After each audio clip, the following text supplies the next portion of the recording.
Hi, my name is Dr. Robert Wright Jr. of StressFreeNow.info. Today, I'm here in West Palm Beach with Dr. Les Femi and his lovely wife, Susan Shore Femi, and we are going to tell you about Open Focus. Les and Susan are from the Princeton Biofeedback Center, and I'm going to let them tell their story. So we'll start with you, Dr. Femi, to talk a little bit about introducing yourself and about Open Focus. Well, my name is Les Femi, and I've been working on a project I call Open Focus for many years. There are a number of stories that feed into this discovery, and too many and perhaps too difficult to relate to how Open Focus came into being. But in any case, I'm interested in space. I'm interested in the way we appreciate space, the way we feel about space. And the fact that it's always there and always around and through you is a unique property of our universe. Space is more important in our perception of the world than we realize. In fact, just by adjusting our attention to space, we can dissolve pain, for example. Everyone's interested in dissolving pain, and it's amazing how effective it is. Just by bringing space into the picture, tensions diffuse, the brain adjusts itself such that pain dissolves. Is that enough? That sounds great. Susan? Yeah, we, in the Princeton Biofeedback Center, we do a combination of something called neurofeedback and open focus training. Neurofeedback is a method that allows us to train our brainwave activity so we can learn to produce brainwaves associated with normalized, relaxed, but alert attention. Open focus training is an attention training behavior that you can learn that teaches you how to attend in ways to bring about these brainwaves. So you have two things coming together. You have the neurofeedback, where you're training the brainwaves, and the open focus attention, which is teaching you the behavior that comes with these kind of brainwaves. And so neurofeedback and open focus come together. Les discovered it over many years. He was a senior research fellow at the Brain Research Institute at UCLA 40 years ago, and discovered things about the nervous system, that things work better in the nervous system when there's a synchrony. He then took that understanding and explored what other things exist in the nervous system that have synchrony, and discovered the brain waves. They are alpha brainwaves, which can be taught to be produced in abundant synchrony. So that when you are producing whole brain synchronous activity in the alpha range, and when you're attending in open focus attention, your central nervous system becomes balanced, and you are no longer in that over-arousal, but you have access to relaxation and arousal as needed, and that's the work that we do.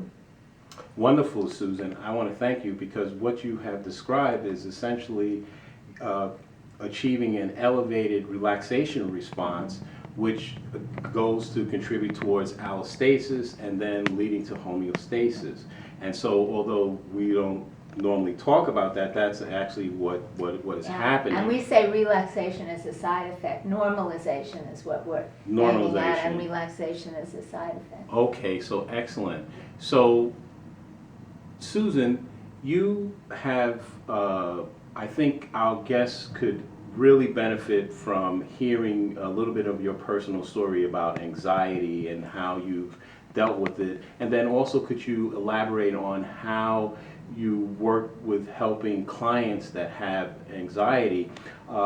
You know, to me, anxiety is a much larger issue in our society today than people generally acknowledge.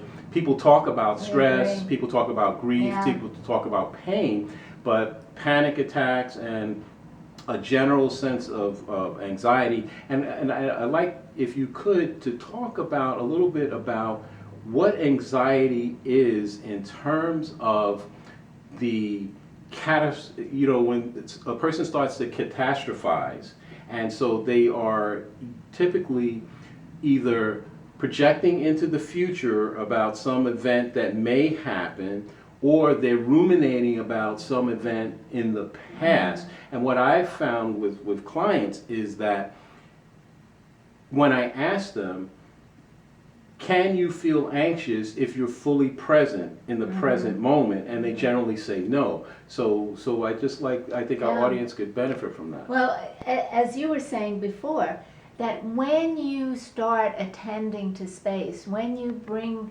space into your total awareness, this sympathetic autonomic nervous system, which creates over-arousal and what we call fight or flight response, anxiety, adrenaline, cortisol, muscle tension tightening, blood flow distortions, all remit when you open up to space. So what Les has taught us is that if you begin to open up to space and immerse yourself in space, that's a kind of being in the present moment, and in that expanded space, feel into the body experience of anxiety, the anxiety disappears because the over-arousal that caused the anxiety in the first place goes away. We don't do cognitive work, cognitive behavioral work. We don't even need to know why you're feeling anxious. This is such a simple and non-verbal technique of opening up to space and immersing yourself into feeling, and the feelings go away, the feelings of anxiety. Opposite to what we're taught in this culture, to avoid something. Oh, you're feeling anxious, go think about something else. Right. Les has discovered and taught that the opening and entering into, what if I left out? Everything. Everything. Well, I just had a brilliant idea. We'd like to leave out everything. The brilliant idea is that, Les, could you lead us on a short, a 3 or 4 minute open focus so the audience could get a sense? I never thought you'd ask. Okay, thank you. It just occurred to me when light bulb came on. Well, our goal is to accept a direct experience of space, and it's all around us. All you need to do is attend to it, and you realize it's everywhere, and it goes through everything, and that's the background. Now, that was a part of the exercise right there in a conversational mode. And now, can you imagine feeling around your body for some feeling, some emotion, some pain, something you don't even have a name for, that stands out from the rest of the presence of your body and space. And using that as the pain, begin to merge with that feeling while you continue to manifest a wide open awareness of space.